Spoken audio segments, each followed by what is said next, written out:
হ্যাঁ বন্ধুরা, আপনারা শুনলে অবাক হবেন।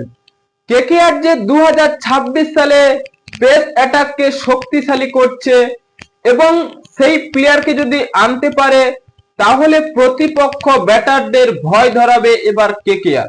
হ্যাঁ বন্ধুরা, কেকেআর এ কোন ক্রিকেটার আসছে যে কিনা প্রতিপক্ষ ব্যাটারদের ভয় ধরাবে সে বিষয়ে জানবো আজকের ভিডিওতে। তার আগে কেকেআর এর ফ্যান হলে ভিডিওটিকে করো লাইক এবং ভিডিওর কমেন্ট বক্সে লিখে জানিয়ে দাও আমি কেকেআর। আইপিএল 2026-এ যে ট্রেড উইন্ডো খুলে গেছে তা সবাই জানে, তাই কেকেআর সেই ট্রেড উইন্ডোতে এবার বেশি ফোকাস রাখছে রাজস্থানের ক্রিকেটারের উপর।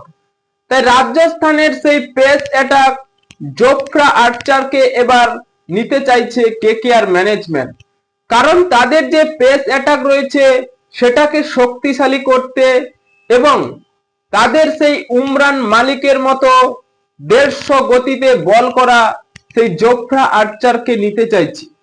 হ্যাঁ বন্ধুরা, আপনারা ভাবুন, এই দুই বোলার যদি কেকেআর এ আসে তাহলে প্রতিপক্ষ ব্যাটারদের ভয় ধরাতে অবশ্যই চাইবে, কারণ সেই জোফরা আর্চারও 150 গতিতে বল করে এবং তার লাইন লেন সুইং করানোর অভিজ্ঞতা রয়েছে।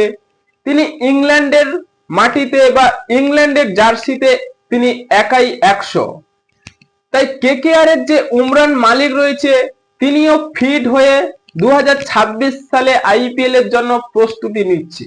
তাই এই দুই ক্রিকেটার যদি কেকেআর এ আসে তাহলে অবশ্যই 2026 সালে পেস অ্যাটাকটা শক্তিশালী হবে। হ্যাঁ বন্ধুরা, আপনাদের কি মনে হয় কেকেআর কি পারবে সেই জোফরা আর্চারকে তাদের দলে আনতে? তাই এক্ষুনি আপনাদের মতামত কমেন্ট বক্সে লিখে জানিয়ে দিন এবং চ্যানেলটি সাবস্ক্রাইব করে আমাদের পাশেই থাকুন। ভিডিওটি শেষ পর্যন্ত দেখার জন্য আপনাকে অসংখ্য ধন্যবাদ।